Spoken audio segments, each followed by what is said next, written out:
মাছ তো কত কত রকম করেই রান্না করে খেলাম, তাই আজকে একটু অন্যরকমভাবে রান্না করলাম।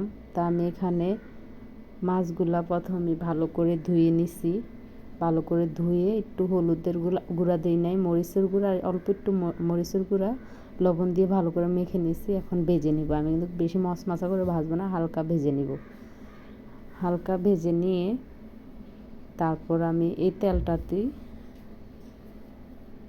ফ্রাই প্যানের ভিতরে রান্না করব। মাছগুলো হালকা ভাজা হয়ে গেছে, আমি এটা উঠায় নিচ্ছি।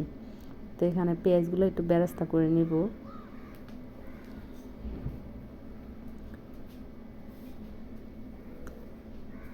পেঁয়াজগুলো ভালো করে বেরেস্তা করে নিব।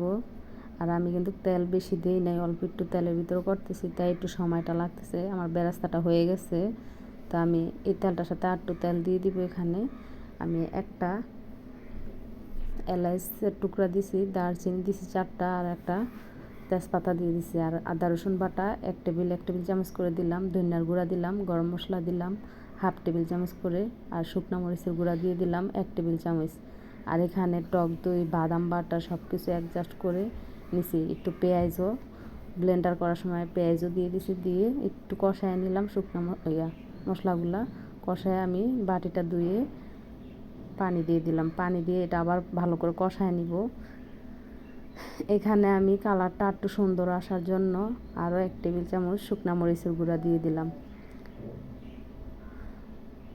তো দেখেন তেলটা বেশি গেছে, মশলাটার থেকে তেলটা আলাদা হয়ে গেছে। তো আমি এখন এখানে পানি দিয়ে দিব। আমার যতটুকু পানির প্রয়োজন ঠিক অতটুকু পানি দিয়ে দিব। পানিটা ভালো করে উতরানি আসলে আমি মাছগুলো দিয়ে দিব। এখানে আমি এভাবে সম্পূর্ণ রান্নাটা করে নিব। এটা কিন্তু রোস্টের মতো, প্রায় রোস্টের মতো হয়েছে। রান্নাটা খাইতে কিন্তু অনেক মজা লাগছে। আপনারা একবার হলো বাসায় ট্রাই করবেন। আর সবসময় কিন্তু একই রকম খানা খাইতে ভালো লাগে না, মাঝে মাঝে একটু ভিন্ন ধরনের খাবার বাসায় করলে অনেক মজা লাগে। আমি এখানে 2টা কাঁচামরিচ দিয়ে দিলাম। তো আমার রান্নাটা আস্তে আস্তে অনেকটা কমপ্লিট হয়ে আসছে। আমি ওই যে পেঁয়াজ বেরেস্তা করে আসছিলাম ওইটা দিয়ে দিলাম। তারপর এখানে আমি স্বাদ মতো একটু চিনি দিয়ে দিব।